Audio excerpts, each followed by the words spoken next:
ಇಂದಿನಿಂದ BMTC Volvo bus ಸೇವೆ ಕೂಡ ಆರಂಭವಾಗ್ತಾ ಇದೆ. ಮೊದಲ ಹಂತದಲ್ಲಿ 75 ವಜ್ರ ಎಸಿ ಬಸ್ಗಳು ಸಂಚಾರವನ್ನ ಆರಂಭ ಮಾಡ್ತಾ ಇದ್ದಾವೆ. 8 ಮಾರ್ಗಗಳಲ್ಲಿ ವಜ್ರ ಹವಾನಿಯಂತ್ರಿತ ಬಸ್ಗಳು ಸಂಚಾರವನ್ನ ಆರಂಭ ಮಾಡ್ತಾ ಇರುವಂತದ್ದು. ಇವತ್ತು ಈ ಎಸಿ ಬಸ್ಗಳು ಸಂಚಾರವನ್ನ ಆರಂಭ ಮಾಡ್ತಾ ಇದ್ದಾವೆ. ಈಗ ಆಲ್ರೆಡಿ ಈ ಒಂದು ಬಿಎಂಟಿಸಿ ಬಸ್ ಸಂಚಾರ ಆರಂಭವಾಗಿತ್ತು. ವಿತೌಟ್ ಎಸಿ ಇರುವಂತ ಬಸ್ಗಳ ಸಂಚಾರ ಆರಂಭವಾಗಿತ್ತು. ಈಗ ಎಸಿ ಬಸ್ಗಳ ಸಂಚಾರ ಆರಂಭವಾಗ್ತಾ ಇದೆ. ಇವತ್ತಿನಿಂದ ಬೆಳಗ್ಗೆ 7ರಿಂದ ರಾತ್ರಿ 8 ಗಂಟೆಯವರೆಗೂ ಬಸ್ ಸಂಚಾರ ಇರುತ್ತೆ. ಎಸಿ ಬಸ್ ಸಂಚಾರ ಇರುತ್ತೆ. ಹೊಸಕೋಟೆ ಹಾಗೆ ಕಾಡುಗೋಡಿ ಸರ್ಜಾಪುರಕ್ಕೆ ಬಸ್ ಸಂಚಾರ ಇರುತ್ತೆ. ಅದರ ಜೊತೆಗೆ ಬನಶಂಕರಿ ಅತ್ತಿಬೆಲೆ ಸಿಲ್ಕ್ ಬೋರ್ಡ್ಗೂ ಕೂಡ ಎಸಿ ಬಸ್ಗಳ ಸೇವೆ ಇರುವಂತದ್ದು. ಎಸಿ ಬಸ್ಗಳಿಗೆ ಪೂಜೆ ಮಾಡಿ ಸಂಚಾರವನ್ನ ಶುರು ಮಾಡಲಾಗ್ತಾ ಇದೆ. ಒಮ್ಮೆಲೆ 150ಕ್ಕೂ ಹೆಚ್ಚು ಡ್ರೈವರ್ ಮತ್ತು ಕಂಡಕ್ಟರ್ಗಳು ಆಗಮಿಸಿದ್ರು. ಇವತ್ತು ಎಸಿ ಬಸ್ ಸಂಚಾರ ಆರಂಭವಾಗ್ತಾ ಇರುವಂತ ಹಿನ್ನೆಲೆಯಲ್ಲಿ ಇನ್ನ ಡ್ಯೂಟಿ ಸಿಗದವರು ಮನೆಗಳಿಗೆ ವಾಪಸ್ ಆಗಿದ್ದಾರೆ. ಗೊಂದಲ ಸೃಷ್ಟಿಸಿದಂತ ಅಧಿಕಾರಿಗಳಿಗೆ ಸಿಬ್ಬಂದಿಯಿಂದ ಇಡೀ ಶಾಪವನ್ನ ಹಾಕಲಾಗಿದೆ. ಇವತ್ತು ಸುಮಾರು 75 ಎಸಿ ಬಸ್ಗಳು ಕಾರ್ಯವನ್ನ ನಿರ್ವಹಿಸ್ತಾ ಇರುವಂತ ಹಿನ್ನೆಲೆಯಲ್ಲಿ ಆ ಬಸ್ಸಿಗೆ ಬೇಕಾಗುವಂತ ಡ್ರೈವರ್ಗಳು ಕಂಡಕ್ಟರ್ಗಳೆಲ್ಲರೂ ಕೂಡ ಹಾಜರಾಗಿದ್ದಾರೆ. ಪ್ರಯಾಣಿಕರ ಜೀವದ ಜೊತೆ ಚಲ್ಲಾಟವಾಡ್ತಾ ಇದೆಯಾ ಬಿಎಂಟಿಸಿ ಅನ್ನುವ ಪ್ರಶ್ನೆ ಸಹಜವಾಗಿ ಕಾಡುತ್ತೆ. ಎಸಿ ಬಸ್ಗಳ ಸಂಚಾರ ಆರಂಭವಾಗ್ತಾ ಇರುವಂತ ಹಿನ್ನೆಲೆಯಲ್ಲಿ ಕೊರೋನಾ ಹೆಚ್ಚಾಗ್ತಿರುವಾಗಲೇ ಎಸಿ ಬಸ್ಗಳ ಸಂಚಾರ ಬೇಕಿತ್ತಾ ಅನ್ನುವ ಪ್ರಶ್ನೆ ಇರುವಂತದ್ದು. ವೋಲ್ವೋ ಎಸಿ ಬಸ್ನಿಂದಾಗಿ ಹೆಚ್ಚಾಗುತ್ತಾ ಸೋಂಕು ಅನ್ನೋದು ಈಗ ಎದ್ದಿರುವಂತ ಪ್ರಶ್ನೆ. ಎಸಿ ಬಸ್ಗಳನ್ನ ಈ ಕ್ಷಣದವರೆಗೂ ಯಾವ ಕಾರಣಕ್ಕೋಸ್ಕರ ರೋಡಿಗೆ ಇಳಿಸಿರ್ಲಿಲ್ಲ ಅಂದ್ರೆ ಎಸಿಯಿಂದಾಗಿ ಕೊರೋನಾ ಸೋಂಕು ಮತ್ತಷ್ಟು ಹರಡುವಂತ ಸಾಧ್ಯತೆ ಇರುತ್ತೆ ಎನ್ನುವ ಕಾರಣಕ್ಕೆ ಈಗ ಅದ್ಯಾವುದನ್ನು ಕೂಡ ಲೆಕ್ಕಿಸದೆ ಬಿಎಂಟಿಸಿ ಎಸಿ ಬಸ್ಗಳನ್ನ ರೋಡಿಗಿಳಿಸ್ತಾ ಇದೆ. 2 ತಿಂಗಳಿಂದ ನಿಂತಿದ್ದಂತ ಬಸ್ ಏಕಾಏಕಿ ರಸ್ತೆಗೆ ಇಳಿತಾ ಇದೆ. ಬಸ್ನ ಎಸಿ ಡೆಕ್ ಕೊರೋನಾ ವಾಸಸ್ಥಾನವಾಗುವಂತ ಸಾಧ್ಯತೆ ಇದೆ.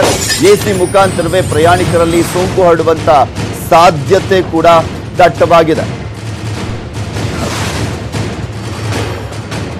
ಇದೆಲ್ಲದ್ರ ಬಗ್ಗೆ ಕಂಪ್ಲೀಟ್ ಡೀಟೇಲ್ಸ್ ಅನ್ನ ನೀಡ್ತಾರೆ ನಮ್ಮ ಪ್ರತಿನಿಧಿ ಥಾಮಸ್. ನೇರ ಸಂಪರ್ಕದಲ್ಲಿ ಜಾಯಿನ್ ಆಗ್ತಾ ಇದ್ದಾರೆ. ಎಸ್ ಥಾಮಸ್, ಇವತ್ತಿನಿಂದ ಎಸಿ ಬಸ್ ಸಂಚಾರ ಆರಂಭವಾಗ್ತಾ ಇದೆ. ಯಾವ ರೀತಿಯಾಗಿ ಕಾರ್ಯನಿರ್ವಹಿಸುತ್ತವೆ ಇವತ್ತು ಎಸಿ ಬಸ್ಗಳು ರೋಡಿಗೆ ಇಳಿತಾ ಇರುವಂತ ಹಿನ್ನೆಲೆಯಲ್ಲಿ? ಎಷ್ಟು ಜನ ಇರ್ತಾರೆ ಈ ಎಸಿ ಬಸ್ ಅಲ್ಲಿ? ಇನ್ನ ಎಸಿ ಆನ್ ಮಾಡೋದು ಮೋಸ್ಟ್ ಡೇಂಜರಸ್ ಆದ್ರೂ ಕೂಡ ಎಸಿ ಬಸ್ಗಳನ್ನ ರೋಡಿಗೆ ಇಳಿಸ್ತಾ ಇರೋದು ಎಷ್ಟು ಮಟ್ಟಿಗೆ ಸರಿ ಅಂತ?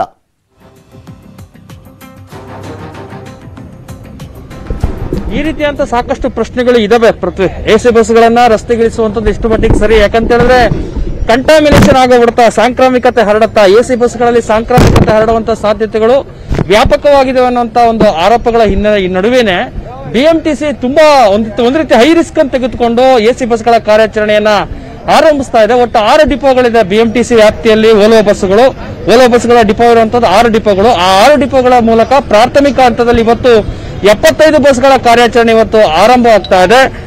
ಮೊದಲನೇದಾಗಿ ಕಾಮಾಖ್ಯ ಡಿಪೋ ಇರ್ಬೋದು, ವೈಟ್ ಫೀಲ್ಡ್ ಡಿಪೋ ಇರ್ಬೋದು, HSR ಲೇಔಟ್ ಡಿಪೋ ಇರ್ಬೋದು, KR ಡಿಪೋ ಇರ್ಬೋದು, ಹೆಬ್ಬಾಳ ಡಿಪೋ ಇರ್ಬೋದು, ನಾವು ನಿಂತ್ಕೊಂಡಿರುವಂತ ಮೆಜೆಸ್ಟಿಕ್ ನ ಪಕ್ಕದಲ್ಲಿರುವಂತ 7ನೇ ಡಿಪೋ ಇರ್ಬೋದು. 7ನೇ ಡಿಪೋದಲ್ಲಿ ಯಾವ ರೀತಿಯಂತ ವ್ಯವಸ್ಥೆಗಳಿದೆ ಅನ್ನೋದು ನೋಡ್ತಾ ಇದೀವಿ. ಈಗಾಗಲೇ ಒಂದು ಬಸ್ ಇಲ್ಲಿಂದ ತೆರಳಿತು. ತುಂಬಾ ಉತ್ಸಾಹದಲ್ಲಿ, ತುಂಬಾ ಸಂತೋಷದಲ್ಲಿ ಕ್ಲಾಪ್ಸನ್ ಮಾಡೋದ್ರ ಮೂಲಕ ಬಸ್ ಅನ್ನ ಇಲ್ಲಿಂದ ತೆರವು ಮಾಡುವಂತ ಒಂದು ಕೆಲಸನೂ ಕೂಡ ನಡೀತು. ಬಸ್ಗಳು ಈ ಒಂದು ಇದರೊಳಗಡೆ ಹತ್ತತ್ರ 12 ಬಸ್ಗಳು ಮಾತ್ರ ಈ ಒಂದು ಡಿಪೋದಿಂದ ಸಂಚರಿಸುತ್ತೆ. ಆದ್ರೆ ಗೊಂದಲ ಇರುವಂತದ್ದು ನೋಡಿ, ಇಷ್ಟು ಜನ 112 ಬಸ್ಗಳಿಗೆ 120 ಜನ ಡ್ರೈವರ್ಸ್ ಕಂಡಕ್ಟರ್ಸ್ ಅನ್ನು ಕರೆಸಿದ್ದಾರೆ. ಅದ್ರಲ್ಲಿ ಯಾರಿಗೆ ಡ್ಯೂಟಿ ಸಿಗತ್ತೋ ಯಾರಿಗೆ ಡ್ಯೂಟಿ ಸಿಗಲ್ಲ ಅನ್ನೋಂಥ ಗೊಂದಲ ಸಾಕಷ್ಟು ಕೂಡ ಇದೆ. ಯಾಕಂದ್ರೆ ಎಲ್ಲರೂ ಬಂದ್ಬಿಡ್ಬೇಕು. ಬಿಎಂಟಿಸಿ ವ್ಯವಸ್ಥೆ ಎಷ್ಟು ಅಧ್ವಾನ ಇದ್ದೋಗಿದೆ ಅಂತ ಹೇಳಿದ್ರೆ ಒಂದು ಸರಿಯಾದ ರೀತಿಯಂತ ಕನ್ಸ್ಟ್ರಕ್ಟಿವ್ ಆಗಿ ಕೆಲಸ ಮಾಡುವಂತ ವ್ಯವಸ್ಥೆನೇ ಇಲ್ಲ. ಇಷ್ಟು ಜನ ನೋಡಿ ಸಿಬ್ಬಂದಿಗಳು ಬಂದು ನಿಂತ್ಕೊಂಡಿದ್ದಾರೆ. ಸಿಗುವಂತ 12 ಬಸ್ಗಳ ಕಾರ್ಯಾಚರಣೆಗೆ ಇಷ್ಟು ಜನ ಸಿಬ್ಬಂದಿಗಳು ಬಂತು ಅಂತ ಹೇಳಿದ್ರೆ ಬೆಳಗ್ಗೆ ಕೆಲಸ ಬಕ್ಸ ಎಲ್ಲ ಬಿಟ್ಟು ಬಂದಿರ್ತಾರೆ. ಇನ್ನು ಉಳಿದಂತ ಎಲ್ಲಾ ಬಸ್ಗಳ ಎಲ್ಲ ಡ್ರೈವರ್ಸ್ ಕಂಡಕ್ಟರ್ಸ್ ವಾಪಸ್ ಹೋಗ್ಬೇಕಾಗತ್ತೆ. ಹಾಗಾಗಿ ಎಲ್ಲ ಒಂದ್ ಕಡೆ ಸರಿಯಾದ ರೀತಿಯಂತ ವ್ಯವಸ್ಥೆಯನ್ನು ಮಾಡಿಕೊಂಡು ಬಸ್ಗಳ ಕಾರ್ಯಾಚರಣೆಗೆ ಇದಕ್ಕೆ ಅವಕಾಶ ಕೊಡಬಹುದಿತ್ತು. ಇನ್ನು ಉಳಿದಂತ ಇವರು ಬಿಎಂಟಿಸಿ ಆಡಳಿತ ವ್ಯವಸ್ಥೆ ಏನ್ ಹೇಳ್ತಾ ಇದೆ, ಬಿಎಂಟಿಸಿ ಬಸ್ಗಳನ್ನ ಅದರಲ್ಲೂ ಪ್ರಮುಖವಾಗಿ ಓಲೋ ಬಸ್ಗಳನ್ನ ರಸ್ತೆಗಿಳಿಸುವಂತದ್ದು ಎಷ್ಟು ಮಟ್ಟಿಗೆ ಸರಿ ಪ್ರಯಾಣಿಕರ ದೃಷ್ಟಿಯಿಂದ? ಯಾಕಂದ್ರೆ ನಾವು ನೋಡ್ತಾ ಇದೀವಿ ಪೃಥ್ವಿ, ನಾನ್ ಎಸಿ ಬಸ್ಗಳಂತ ದಿನಂಪ್ರತಿ ಕಾರ್ಯಾಚರಣೆ ಮಾಡುವಂತ ಬಸ್ಗಳಲ್ಲೇ ಇವತ್ತು ಪ್ಯಾಸೆಂಜರ್ಸ್ ಗಳಿಲ್ಲ. ಹಾಗೆ ಎಲ್ಲೋ ಒಂದ್ ಕಡೆ ಅವರೆಲ್ಲ ಆತಂಕ ಇದೆ. ಇನ್ನು ಎಸಿ ಬಸ್ಗಳಲ್ಲಿ ಈ ಕಂಟಾಮಿನೇಷನ್ ಜಾಸ್ತಿ ಆಗಿರ್ತದೆ. ಎಸಿ ಡಕ್ಟ್ಗಳನ್ನ ಪ್ರಮುಖವಾಗಿ ಎಸಿ ಡಕ್ಟ್ಗಳೇ ಇವತ್ತು ಕೊರೋನಾ ಹರಡೋದಕ್ಕೆ ಒಂದು ರೀತಿಯಂತ ಒಂದು ಮಾಧ್ಯಮವಾಗಿ ಪರಿಣಮಿಸಿದೆ. ಆ ಎಸಿ ಡಕ್ಟ್ಗಳನ್ನ ಎಷ್ಟು ಮಟ್ಟಿಗೆ ಕ್ಲೀನ್ ಮಾಡಿದ್ರು ಅನ್ನೋದು ಇಲ್ಲಿ ಸ್ಪಷ್ಟವಾಗ್ತಾ ಇಲ್ಲ. 24 ರಿಂದ 25 ಡಿಗ್ರಿ ಸೆಲ್ಸಿಯಸ್ ಅನ್ನ ಮೇಂಟೈನ್ ಮಾಡ್ಕೊಂಡು ಬಸ್ಸಲ್ಲಿ ನಾವು ಬಸ್ಸನ್ನು ಓಡಿಸ್ತೀವಿ ಅಂತ ಹೇಳ್ತಾರೆ. ಇನ್ನು ಉಳಿದಂತೆ ಸ್ಯಾನಿಟೈಸರ್ ಇರ್ಬೋದು, ಮಾಸ್ಕ್ ಇರ್ಬೋದು, ಅದೇ ರೀತಿ ಥರ್ಮಲ್ ಸ್ಕ್ರೀನಿಂಗ್ ಇವೆಲ್ಲ ಕಾಮನ್ ಪ್ರೋಸೆಸ್ ಬಿಡಿ. ಅದನ್ನ ಹೊರತುಪಡಿಸಿ 16 ಪ್ರಯಾಣಿಕರು ಅಂತ ಹೇಳಿದ್ರೆ ಪ್ರತಿಯೊಂದು ರೋನಲ್ಲಿ ಏನಿರುತ್ತೆ, ಪ್ರತಿಯೊಂದು ರೋನಲ್ಲೂ ಕೂಡ ಒಬ್ಬೊಬ್ಬ ಪ್ರಯಾಣಿಕರನ್ನ ಕೂರಿಸ್ಬಿಟ್ಟು ಬಸ್ಗಳ ಕಾರ್ಯಾಚರಣೆಯನ್ನ ಮಾಡ್ತೀವಿ. ಎಲ್ಲವೂ ಕೂಡ ಸೇಫ್ಟಿ ಮೆಜರ್ಸ್ ಅನ್ನು ತೆಗೆದುಕೊಂಡು ಬಸ್ಗಳ ಕಾರ್ಯಾಚರಣೆಯನ್ನ ಮಾಡ್ತೀವಿ ಅನ್ನುವಂತ ನಿಟ್ಟಿನಲ್ಲಿ ಬಿಎಂಟಿಸಿ ಆಡಳಿತ ಮಂಡಳಿ ಕೊಡ್ತಿರುವಂತ ಉತ್ತರ. ಆದ್ರೆ ಸಾಕಷ್ಟು ಜನ ಪ್ರಯಾಣಿಕರು ಈ ಒಂದು ವ್ಯವಸ್ಥೆಗೆ ಒಕ್ಕಳ್ತಾರೆ ಅನ್ನೋಂತ ಅನುಮಾನಗಳು ಕೂಡ. ಯಾಕಂದ್ರೆ ನಾವು ದಿನಪ್ರತಿ ನೋಡ್ತಾ ಇದ್ದೇವೆ, ನಾನ್ ಎಸಿ ಬಸ್ಗಳು ದಿನಪ್ರತಿ ಕಾರ್ಯಾಚರಣೆ ಮಾಡುವಂತ ಬಸ್ಗಳಲ್ಲೇ ಪ್ರಯಾಣಿಕರಿಲ್ಲ. ಅವರಲ್ಲೇ ಸಾಕಷ್ಟು ಗೊಂದಲ, ಆತಂಕ ಇರುವಂತ ಟೈಮ್ ಅಲ್ಲಿ ಇನ್ನು ಎಸಿ ಓಲೋ ಬಸ್ಗಳಲ್ಲಿ ಎಷ್ಟು ಮಟ್ಟಿಗೆ ಜನ ಸಂಚರಿಸ್ತಾರೆ ಅನ್ನೋದು ಕಾದು ನೋಡಬೇಕಾಗಿದೆ. 6 ಡಿಪೋಗಳಲ್ಲಿ ಪ್ರಾಥಮಿಕ ಹಂತದಲ್ಲಿ 75 ಮುಖ್ಯವಾಗಿ ನೋಡ್ತಾ ಇದ್ವಿ. ಈ ಎಸಿ ಬಸ್ಗಳನ್ನ ಯಾವಾಗ್ಲೂ ಕೂಡ ಬಿಎಂಟಿಸಿಯಲ್ಲಿ ಬಿಳಿ ಆನೆಗಳು ಅಂತಾನೆ ಕರೀತಾರೆ. ಯಾಕೆಂದ್ರೆ ಅತಿ ಹೆಚ್ಚು ದುಂದು ವೆಚ್ಚ ಆಗುವಂತಹ ಬಸ್ಗಳು ಅಂದ್ರೆ ಎಸಿ ಬಸ್ಗಳು. ಅವಾಗ್ಲೇ ಸಾಕಷ್ಟು ಲಾಸ್ ಆಗ್ತಾ ಇತ್ತು. ಈಗ ಬೇರೆ ಸಾಮಾಜಿಕ ಅಂತರವನ್ನ ಕಾಪಾಡಿಕೊಂಡು ಅಲ್ಲಿ ಸೀಟ್ ನಲ್ಲಿ ಕುತ್ಕೊಬೇಕಾಗಿದೆ. ಇನ್ನು ದೊಡ್ಡ ಮಟ್ಟದಲ್ಲಿ ದುಂದು ವೆಚ್ಚ ಆಗುವಂತ ಸಾಧ್ಯತೆ ಕೂಡ ದಟ್ಟವಾಗಿದೆ. ಎಷ್ಟು ಜನ ಕುತ್ಕೊಬಹುದು? ಮ್ಯಾಕ್ಸಿಮಮ್ ಒಂದು 10 ರಿಂದ 12 ಜನ ಅಷ್ಟೇ ಅಂತ ಕಾಣಿಸುತ್ತೆ. ಇಲ್ಲ 16 ಜನ ಕುಳಿತುಕೊಳ್ಳಕ್ಕೆ ಅವಕಾಶ ಇದೆ. ಬಿಎಂಟಿಸಿ ಆಡಳಿತ ಮಂಡಳಿ ಹೇಳುವಂತ ಪ್ರಕಾರ ಏನ್ ವ್ಯವಸ್ಥೆಗಳನ್ನ ಮಾಡ್ಕೊಂಡಿದೆ, 16 ಜನಕ್ಕೆ ಕುಳಿತುಕೊಳ್ಳುವಂತ ಒಂದು ವ್ಯವಸ್ಥೆಯನ್ನ ಮಾಡಿದೀವಿ ಅನ್ನುವಂತ ಮಾತನ್ನ ಹೇಳ್ತಾ ಇದೆ. ಅಲ್ಲದೆ ಪ್ರಯಾಣಿಕರಲ್ಲಿ ಒಂದ್ ರೀತಿ ಆತಂಕ ಏನಿದೆ, ಒಂದು ಆತಂಕವನ್ನು ದೂರ ಮಾಡುವಂತ ನಿಟ್ಟಿನಲ್ಲಿ ಸಾಕಷ್ಟು ಸಬೂಬುಗಳನ್ನು ಹೇಳ್ಬೋದು. ಅವು ಯಾವ ಸಬೂಬುಗಳು ಎಷ್ಟು ಮಟ್ಟಿಗೆ ಪ್ರಯಾಣಿಕರನ್ನ ಅಕ್ಸೆಪ್ಟ್ ಮಾಡ್ಕೊಳ್ತಾರೆ, ಅದನ್ನ ಎಷ್ಟು ಮಟ್ಟಿಗೆ ಅದಕ್ಕೆ ರಿಯಾಕ್ಟ್ ಆಗ್ತಾರೆ ಅನ್ನೋದು ಕೂಡ ತುಂಬಾ ದೊಡ್ಡ ಮಟ್ಟದ ಪ್ರಶ್ನೆ. ಇನ್ನೊಂದು ಪ್ರಮುಖವಾಗಿ ಈ ಓಲ್ವೋ ಬಸ್ಗಳು, ಅದರಲ್ಲಿ ಎಸಿ ಓಲ್ವೋ ಬಸ್ಗಳು ಒಂದ್ ರೀತಿ ಬಿಳಿಯಾನೆಗಳು ಅನ್ನೋದ್ರಲ್ಲಿ ಯಾವುದೇ ರೀತಿ ಅನುಮಾನ ಇಲ್ಲ. ಯಾಕಂದ್ರೆ ಇವತ್ತು ಕೂಡ ಆ ರೀತಿಯಂತ ಅನುಮಾನಗಳಿದೆ. ಅಂತ ಒಂದು ಬಸ್ಗಳನ್ನ ಓಡಿಸುವಂತ ಎಷ್ಟು ಮಟ್ಟಿಗೆ ಸರಿ. ಇನ್ನೊಂದ್ ಕಡೆ ಓಲ್ವೋ ಬಸ್ಗಳನ್ನ ಕಂಪ್ಲೀಟ್ ಬ್ಯಾನ್ ಮಾಡಬೇಕಂತ ಒಂದು ಮಾತುಗಳು ಕೂಡ ಕೇಳಿ ಬರ್ತಾ ಇತ್ತು. ಅಂತದ್ರೊಳಗಡೆ ಇವತ್ತಿಂದ ಏನು ಕಾರ್ಯಾಚರಣೆ ಆಗ್ತದೆ ಎಸಿ ಓಲ್ವೋ ಬಸ್ಗಳು, 75 ಬಸ್ಗಳಲ್ಲಿ ಎಷ್ಟು ಜನ ಪ್ರಯಾಣಿಕರು ಇರ್ತಾರೆ ಅನ್ನೋದು ಕೂಡ ದೊಡ್ಡ ಮಟ್ಟದ ಪ್ರಶ್ನೆ ಆಗಿದೆ. ಅದನ್ನು ಬೇರೆ ಬೇರೆ ಭಾಗಗಳಿಗೆ, ಸಾಕಷ್ಟು ಭಾಗಗಳಿಗೆ ಬಸ್ಗಳು ಹೋಗ್ತಾ ಇದಾವೆ. ಎಷ್ಟು ಅಂತ ಒಂದು ಭಾಗಗಳಲ್ಲಿ ಎಸಿ ಬಸ್ಗಳನ್ನ ಬಿಡುವಂತ ರೂಟ್ಗಳೇನಿದೆ ಅವೆಲ್ಲವೂ ಕೂಡ ಐಟಿಬಿಟಿ ಸೆಕ್ಟರ್ಗಳಲ್ಲಿ ಮತ್ತೆ ಬೇರೆ ಅಂತ ಪ್ರತಿಷ್ಠಿತ ಏರಿಯಾಗಳಿಗೆ ಹೋಗುವಂತ ಬಸ್ಗಳು. ಆ ಒಂದು ಏರಿಯಾಗಳಿಗೆ ಹೋಗುವಂತ ಬಸ್ಗಳಲ್ಲಿ ಹೋಗುವಂತ ಪ್ರಯಾಣಿಕರಿಗೆ ಮನೆಗಳಿಂದ ಹೊರಗಡೆ ಬರ್ತಾ ಇಲ್ಲ.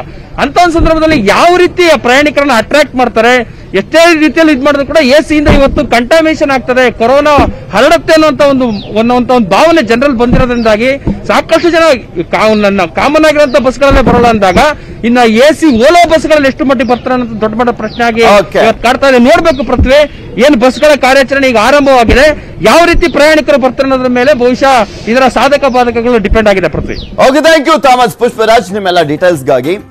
ಇನ್ನು ಅನ್ಲಾಕ್ 1 ನಿಮಿತ್ತ ಮೈಸೂರಿನಲ್ಲಿ ಎಂದಿನಂತೆ ಇದೆ ಜನಜೀವನ. ವಾಹನಗಳು ರಸ್ತೆಗಿಳಿದಿದ್ದಾವೆ. ಕೆಎಸ್ಆರ್ಟಿಸಿ ಹಾಗೂ ನಗರ ಸಾರಿಗೆ ಬಸ್ ಸಂಚಾರ ಶುರುವಾಗಿದೆ. ಆಟೋ, ಟ್ಯಾಕ್ಸಿ, ಓಲಾ, ಉಬರ್ ಕೂಡ ಓಡಾಡ್ತಾ ಇದೆ. ಎಂದಿನಂತೆ ತರಕಾರಿ ಮಾರುಕಟ್ಟೆಗಳು ಶುರುವಾಗಿದ್ದಾವೆ. ನಗರದಲ್ಲಿ ಸಹಜ ಸ್ಥಿತಿ ಇರುವಂತದ್ದು, ಯಾವುದೇ ಆತಂಕವಿಲ್ಲದೆ ಮೈಸೂರಿನ ಜನ ಓಡಾಡ್ತಿದ್ದಾರೆ. ಬೆಂಗಳೂರು ಬಿಟ್ರೆ ಅತಿ ಹೆಚ್ಚು ಸೋಂಕಿತರು ಇದ್ದಿದ್ದಂತಹ ಒಂದು ಜಿಲ್ಲೆ ಅಂದ್ರೆ ಅದು ಮೈಸೂರಾಗಿತ್ತು ಒಂದು 15 ದಿನಗಳ ಹಿಂದೆ. ಈಗ ಅದು ಒಂದು ಸುಮಾರು 15-16ನೇ ಪ್ಲೇಸ್ ಅಲ್ಲಿ ಏನೋ ಇರುವಂತದ್ದು ಮೈಸೂರಿನಲ್ಲಿ. ಇದುವರೆಗೂ ಟೋಟಲ್ ಆಗಿ 94 ಕೇಸ್ಗಳು ಪತ್ತೆ ಆಗಿದ್ದಾವೆ ಮೈಸೂರಿನಲ್ಲಿ. ಅದರಲ್ಲಿ 90 ಜನ ಈಗ ಆಲ್ರೆಡಿ ಡಿಸ್ಚಾರ್ಜ್ ಆಗಿದ್ದಾರೆ. ಈಗ ಮೈಸೂರು ಸಹಜ ಸ್ಥಿತಿಗೆ ಬಂದಿದೆ.